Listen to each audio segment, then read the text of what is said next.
Всем доброй ночи. Испокон веков, пока человечество, то есть с тех пор, как человечество существует, самый страшный сон каждого человека – это бедность,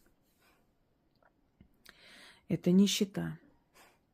И как бы люди ни говорили о том, что самое главное – это духовные ценности, да, согласна. Когда у человека есть духовные ценности, он это превращает потом в материальные ценности. Например, если у человека есть ум, сознание, знание, он развивает эти знания. И с помощью этих знаний зарабатывает себе на жизнь. Если у него есть знания, как чертить проекты для домов, он благодаря своим знаниям обязательно станет известным архитектором. Если у человека есть знания, то есть духовный мир богат знаниями, если у него есть знания, как изобрести лекарство от чего-то, он изобретет и благодаря этому станет богатым человеком. Если у него есть знания, как изобрести машину, иную технику, он эти знания использует и станет богатым человеком, то есть он свой духовный богатый мир перенесет в материальный. И с помощью своего богатого духовного мира свой материальный мир может обогатить. Вот о чем речь, когда говорят, что духовный мир должен быть богатый. Однако, если человек забывает, что мы живем в материальном мире, и развивает только духовный мир, не думая о материальном, он попадет в определенный капкан, окажется в тупике. Если человек развивает только материальный мир, материальную сторону своей жизни, он только зарабатывает, целенаправленно богатеет, но при этом забывает о духовных ценностях, его материальные богатства могут уйти. Как, например, ушли богатства купцов, князей, вельмож Византийской империи, когда они духовно обнищали и перестали видеть ценность Родины, ценность Отечества, перестали ценить свою страну, свою историю. И продались османам, например. И в итоге Византия пала, они лишились своих уделов, своих богатств и своей жизни. Видите, как оно взаимосвязано. Когда два брата снарядили Ермака, и он покорил Сибирское ханство, и Россия получила Сибирь, то материальные богатства и духовные соединились. Люди, любящие свое отечество, отдали средства для того, чтобы помочь своему отечеству приобрести новые земли, обезопасить себя, покорить и присоединить себе новые земли. Материальное богатство – это снаряжение, потому что армия без этого не существует. Но если бы это были люди, думающие только о себе, о своих богатствах и деньгах, то они бы, конечно, не потратились. Вот здесь духовное и материальное соединились. Мы знаем много меценатов, много богатых людей, промышленников, предпринимателей, которые финансировали богадельни, школы, институты и давали возможность талантливым детям получить образование, получить будущее. Театры оплачивали, финансировали, содержали за свой счет. Это же материальные и духовные ценности, соединенные воедино. Поэтому в нашем материальном мире рука об руку ходят духовность и материальное. И очень хорошо, когда в человеке это сочетается. Это уже гармония, это уже замечательно. Однако не забывайте, что если у вас нет куска хлеба поесть, навряд ли вы будете с кем-то делиться последним, и навряд ли у вас хватит возможности подобрать собаку, кошку с улицы, вылечить, потому что вам нечем будет это делать. И навряд ли у вас будет настроение сходить в театр, на концерт, когда вы не знаете, чем в конце месяца оплачивать за квартиру. Понимаете? Игнорировать, презирать, не уважать денежную силу подобными выражениями, как «деньги – это грязь», «я плевала на деньги», «мне чихать», «я деньги вообще не считаю», «деньги – это грязная бумага» и прочее. Потом не удивляйтесь, что деньги точно так же хотят чихнуть на вас, презирают вас и не считают вас достойным, чтобы иметь их у себя дома, в кармане.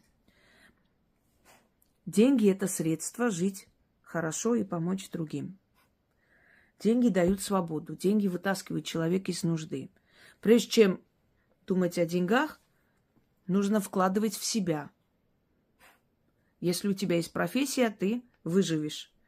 Людям приходится уезжать, сбегать от войн, от всяких страшных ситуаций. У людей иногда сгорает дом, не остается ничего из того, что он нажил за всю жизнь.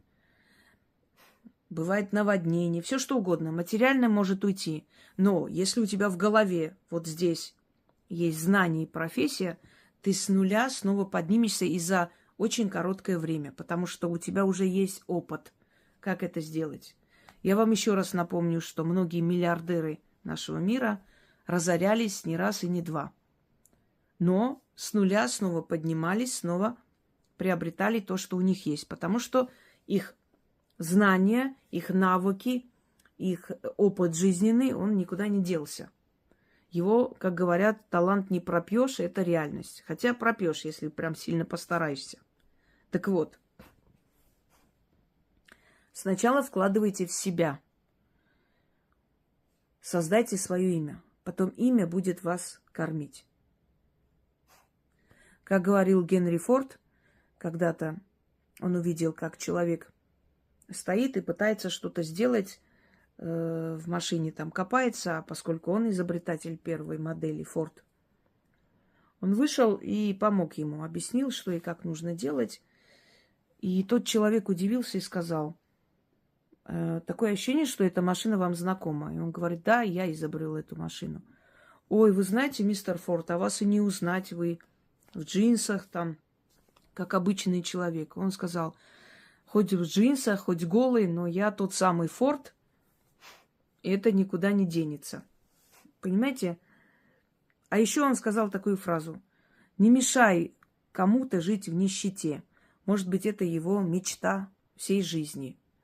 И такое есть, когда вы пытаетесь человека уговорить хорошо жить, а он понимает, что для этого нужны усилия, а ему это не хочется, и он злится на вас, потому что он понимает, что он не оправдает ваши надежды, а вы все время его толкаете вперед. Иди, живи, работай, делай. А он не хочет ничего делать. Он хочет сидеть там, стрелять 100 рублей тут. Его это устраивает. И он начинает вас ненавидеть и мстит вам за то, что вы слишком много на него навалили, а он не хочет это на себя взваливать.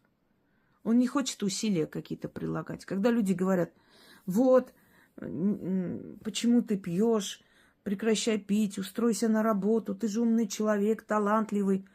Так для этого нужны усилия, чтобы выйти из этого состояния. Он перестанет пить, он должен сейчас завоевать обратно доверие людей, он помнит, кем он был, что он делал. Он должен для этого стараться, он должен очень много работать. Это же усилие над собой. Не легче ли налокаться, валяться, как свинья где-нибудь под забором, и так и сдохнуть? И никаких проблем. Правда? Ну, понятно, что душа не приобретет тот самый опыт, что она уйдет в худшие миры. Понятно, что о нем думать не будут. Понятно, что жизнь будет как жизнь скота. Но это и его не волнует. Самое главное, что никакие усилия не будет прилагать. Вот его счастье. Это все, что ему надо. Поэтому мой вам совет. И не старайтесь в том числе особо убеждать кого-то жить хорошо. Я хочу вам прочитать кое-что. Такой интересный момент. Я собиралась как-то в комментариях об этом сказать. Сейчас я вам скажу. Написала девушка. Здравствуйте, уважаемая Инга. Благодарю вас. Вашими знаниями я многое изменила в жизни своей семьи. В жизни своей семьи, наверное, неправильно написала. Я вам за это бесконечно благодарна. Конечно, поделилась каналом с своей сестрой. Она многое делала, и все получилось, что она хотела. Она встретила мужчину, работу поменяла. Теперь сегодня утром мне говорит: перестань делать ритуалы, надо читать суры, идти в мечеть. Я сказала: иди ты. Очень мне неприятно было после этого разговора. Обвинила меня в ведовстве, что я сошла с ума, надо верить в Бога. Извините, что тут разоткровенничалась. Очень обидно. Все получилось, сестра делала, дело потом вот такое. В сердцах я пожалела, что поделилась вашим каналом. Тут ответ другой зрительницы. Да, я тоже хочу с вами поделиться почти такой же историей. Я на канале с апреля месяца, но он мне внушает доверие, просто очень интересен. И как-то в начале лета подруга поделилась со мной проблемой дочери. А я по доброте своей душевной рассказала и отправила ей ролик с ведьминой избы. Посоветовала почитать, найти для себя работу для решения проблемы. А я знаю, что для решения этой проблемы они с дочерью обращались к какой-то знающей женщине. Она там, к сожалению, умерла и так далее. Когда я спросила, изучает ли она канал, ответила: да. Да, некогда. А тут на днях просто в разговоре упомянула, что бабушка ей много чего передала, и передо мной четко вырисовывается картина, как она мне там делает крадник и что-то в этом роде. В общем, теперь я твердо для себя решила, что ни единому человеку я не заикнусь, что изучаю такой канал. Друзья мои, канал, если хотите рекомендовывайте. Это ваше право. Тут я не буду вам настаивать. Но вы знаете, кому это говорите. Потому что, не один и не два случая, когда человек по доброте душевной посоветовал, они воспользовались, а потом начали... Ой, нажала не туда. Потом начали на этого человека наговаривать. Вот, она колдует. То есть она хотела сделать доброе дело, помочь в трудной ситуации. А начали потом всякую клевету вешать на этого человека. Вы посмотрите, насколько этот человек заслуживает и готов это понять. А таких случаев много. Тут дело даже не в мечети, в том, что там ходить, потому что у меня есть ролик, где там религиозность и магия совмещаются ли. Да, человек не обязательно должен там уйти от своей религии, если он не может, не хочет, если ему это тяжело, если он об этом даже не хочет думать. Так магией пользовались очень многие великие люди в истории. И они показывали себя набожными. Та же самая Бона Сфорца, которая строила костелы, строила там всякие церкви и очень была дружна со всеми церковными властями. Но это не мешало ей пользоваться магией, понимаете? Всему свое место. Обидно не это, обидно то, что человек благодаря моим работам добилась успеха в жизни. Нашла любимого человека. Вместо благодарности, начала оскорблять эти работы, оскорблять свою сестру, что ерундой занимаюсь. То есть она занималась той самой ерундой, у нее все получилось. И теперь ерундой не занимайся. Это оскорбляет, понимаете? Это делает больно человеку, который тебе советовал. То есть ты его выставляешь второсортным каким-то, смеешься над этим человеком, что ты ерундой занимаешься, это все ерунда, не надо это все делать. После того, как ты уже все получила. Так вот, я вам скажу, передайте своей сестре, вот как она приобрела все благодаря моим работам, так она потеряет в течение 2 лет. Останется совершенно одна, в нищете, в депрессии, и никто ей больше не поможет. Мужика привлекла моими работами. Мужик уйдет к другой женщине. Хорошую работу получила, выгонят ее из этой работы. И все будет совершенно наоборот. Я не собираюсь сидеть на нее порчи лепить. Нет, силы сами расправятся. Потому что человек должен быть благодарен. Неблагодарность – это самое грязная, конченная черта, которая может быть у человека. За все надо благодарить и всегда. Итак, материальные ценности. Если вы стремитесь хорошо жить, вы будете жить хорошо. Если вы ищете причину, вы знаете, все, что я вам говорю, советую, это все пройдено самой. Бывают моменты, когда обидно. Вот я талантлива, мне это дано, я могу, почему другие развиваются, а меня как будто не видно. Я знала, что я могу писать книги и все такое. И в один момент я сама себе сказала, ну люди же не сновидцы, им же во снах не приходят там какие-то духи и не говорят, что вот по этому адресу проживает женщина, которая пишет книги. Кто виноват, что ты о себе не заявляешь? Ты о себе заяви миру, и ты посмотришь, мир оценит твой талант или нет. Никто не придет, не постучится тебе в дверь, не скажет, там, вы не хотите поработать это министром финансов? Ты сама должна стремиться. И я действительно, поняв это, перестав вообще себя жалеть, потому что это последнее дело, это, конечно, было давно, еще в юности, когда только учишься правильно жить, я действительно сказала, действительно, на кого я жалуюсь? Ведь люди же не знают мой талант, не видели. Я не раскрывала свой талант. И первое, что было сделано, это я очень не хотела новые технологии, как все консерваторы, жутко осваивать. Это все для меня был темный лес, но я пересилила себя. Купила свой первый ноутбук и начала в интернете, потому что интернет это и есть общество. Без разницы. Просто в отличие от древних миров, люди не приходят слушать проповедь, садятся там тысячами перед твоим домом. Они могут услышать тебя через экран. Вот я сейчас загружу, и 40, 50, 70 тысяч человек в течение недели меня услышат. Понимаете? Огромная публика, представьте, это целый стадион. Когда я представляю, сколько людей, мне становится страшно, потому что я понимаю, какая-то огромная ответственность. Не обмануть доверие людей. Они за тобой идут. Доверие можно обмануть. Не обязательно там что-то нехорошее делать или какой-то обман провести. Нет. Можно доверие обмануть, там разочаровать человека чем-то. Вот он ожидает этого, а ты это не сможешь. Это ответственность. Это больше ответственность, чем, скажем, радость. Как Софи Лорен говорила, известность и популярность очень приятные первые месяцы, а потом это тяжкий груз. Так вот,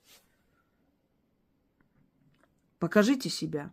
Печете торты, откройте канал, сейчас проще простого. Покажите, как вы это делаете.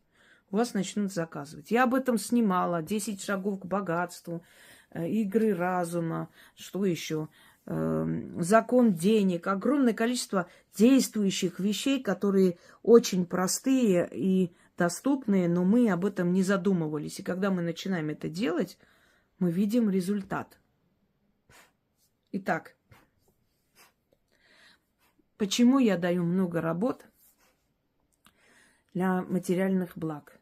Я уже говорила, что лучше всего плакать от досады в бриллиантах и в шубе, чем сидя возле помойки. Так вот, когда у тебя есть материальные блага, когда у тебя есть подушка безопасности, когда у тебя есть имя, когда есть профессия, работа, стабильность, тебе спокойно. Спокойно за завтрашний день. Ты можешь пережить любое потрясение. В сфере жизни человека это семья, карьера, значит, любовь и так далее. Ну, духовный план. Если, родина, естественно, история, род, что-то из этого должно быть у тебя безупречно. Если семья не удалась, например, не получилось, несколько раз попыталась, не вышло, значит, карьера должна быть просто безупречна на высшем уровне, чтобы пережить боль от одиночества. Если карьера не удалась, значит, семья должна быть безупречна. Но я советую вам, милые дамы, никогда не растворяться в мужчине, никогда не видите в нем смысл своей жизни и существования. Любите своих мужей, балуйте, делайте им приятное, будьте с ними всегда в трудную минуту, но живите свою жизнь, не его. Не становитесь его тенью. Не жертвуйте своей карьерой. Можно прекрасно преуспеть и в карьере, и в семье, и в любви, и во всем. Во всем можно, если есть желание. Не надо всецело посвящать себя ему, чтобы он поднялся, чтобы у него было все хорошо. А я перетерплю, я откажусь от своей карьеры, я откажусь от того, чтобы самой подняться. Все ему, лишь бы он был счастлив. Приходит время, вы измучиваетесь просто, вот выжимаете себя до последней капли, отдаете ему. Он красивый, весь в соку, 45-летний, там, 48-летний мужчина, красивый, одетый с иголочки, весь поглаженный, весь такой холеный. А вы такая замухрышка, уставшая, с мешками под глазами, вечно не выспавшаяся, надо готовить, стирать, мыть, чистить, чтобы он пришел, чтобы у него все было. Он же работает, он же... И потом он смотрит на тебя и говорит: а зачем мне эта чмандобина нужна? Пойду-ка я поищу нормальную, молодую, красивую женщину. И вы, вот это все делая, пройдя с ним все трудности, голод, холод и не знаю что, в какой-то момент оказываетесь ненужной. Почему? Потому что вы уставшая, выжатая женщина. Вы не одеваетесь, не смотрите за собой. Вы забыли, что вы существуете. И вот все, что вы нажили непосильным трудом, все достается какой-то молодой шалашовке, которая просто задницей хорошо виляет. И он без зазрения совести вас выкинет на улицу. И скажет: а я содержал, а я работал, а я все делал. На тебе там какой-нибудь однокомнатная квартира, это в лучшем случае, а в худшем все переоформлено на него, и вы на улице. И ты, 50-летняя женщина, уже постаревшая раньше времени, не имеешь ни профессии, не имеешь ни карьеры, ничего, у тебя ничего нет. Ты просрала все, I'm sorry.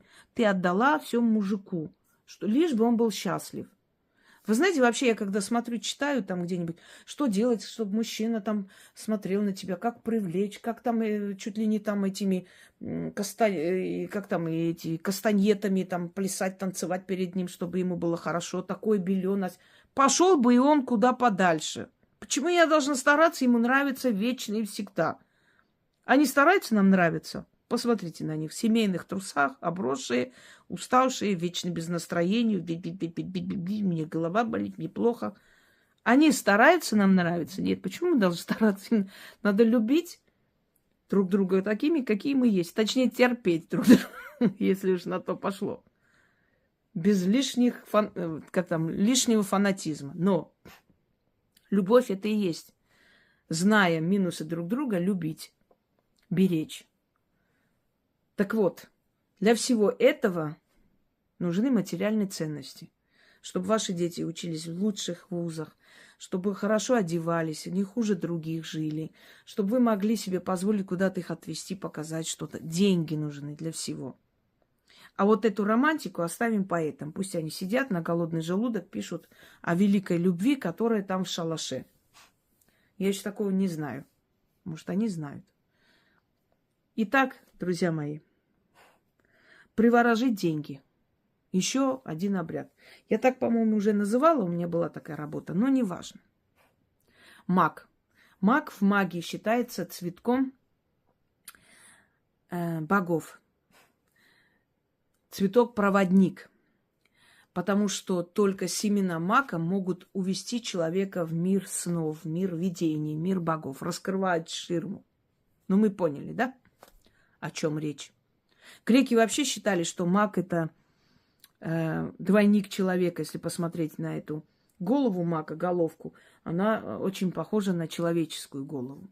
Они считали, что это имеет какое-то особое сверхчеловеческое значение или силу. И вообще маг освобождает от боли. Это для этого использовался испокон веков в медицинских целях. И этот цветок всегда считался носителем денег. На мак заговаривали. сыпали маг, на маг заговаривали на защиту, связывали одну истину с другой истиной, как я уже говорила. Итак, нужно дождаться полнолуния. Вообще сделайте это привычкой. Каждое полнолуние, когда луна уже круглая, прям вот такая вся, знаете, висит над небосводом, открывайте окно, сыпайте на правую руку маг, вот так вот открытой ладонью, как бы показывая луне. А луну называли Гаеной. Это отчасти цыганская магия, обращение к луне Гаене. Цыганская магия в основном построена на поклонении луне.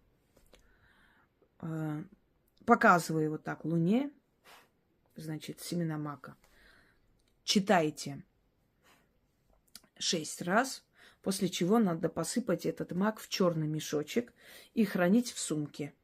Можно в кошелек, если у вас большой кошелек, но желательно просто в сумку положить и с собой носить. И, значит, каждое полнолуние тот мак достаете, снова сыпете, снова начитываете и опять обратно. Но если вы увидите, что он уже как бы уже все изнашивается, уже не то, можете этот мак выкинуть и просто на новый мак начитать и снова в мешочек и снова с собой носить. Потому что каждый заговор имеет свойство постепенно терять свою силу. Если это начитывается на материально, тем более. Вот спохватились, все взяли мое выражение, что денежный эгрегор самый капризный, он все время требует наполнения. Ну и хорошо, учитесь, господа. Итак, заговор следующий.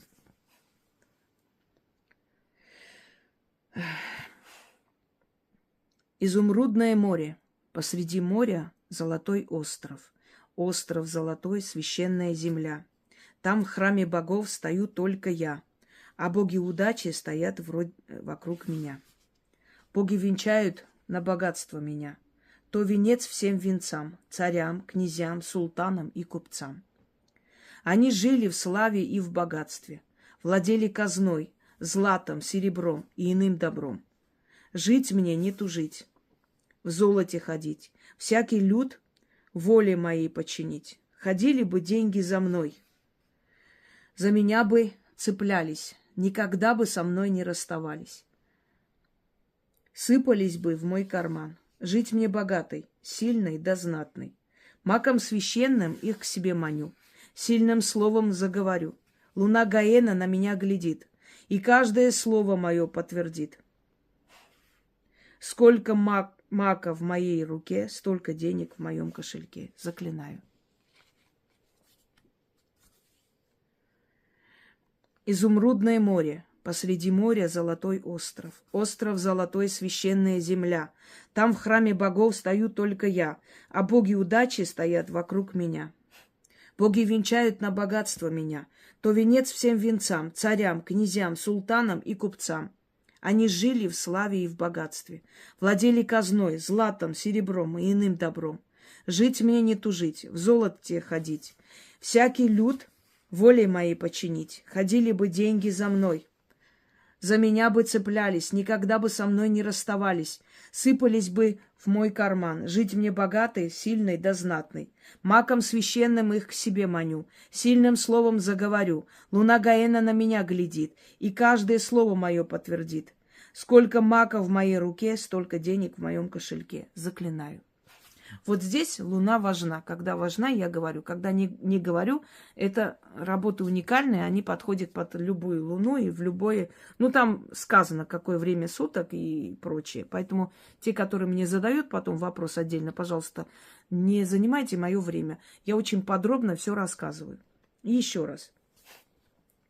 Изумрудное море, посреди моря золотой остров. Остров золотой, священная земля. Там в храме богов стою только я, а боги удачи стоят вокруг меня. Боги венчают на богатство меня, то венец всем венцам, царям, князьям, султанам и купцам. Они жили в славе и в богатстве, владели казной, златом, серебром и иным добром. Жить мне не тужить, в золоте ходить, всякий люд воле своей подчинить. Ходили бы деньги за мной, за меня бы цеплялись, никогда бы со мной не расставались. Сыпались бы в мой карман, жить мне богатой, сильной да знатной. Маком священным их к себе маню, сильным словом заговорю. Луна Гаэна на меня глядит, и каждое слово мое подтвердит. Сколько мака в моей руке, столько денег в моем кошельке. Заклинаю. Пробуйте, проводите и увидите результат. И даже если вы не работаете, работают у вас дети, муж, неважно, вы для семьи заманиваете, тянете. Всегда помните, что у женщин более сильная связь с миром духов. И если женщина начитывает на семью, семья живет благополучно.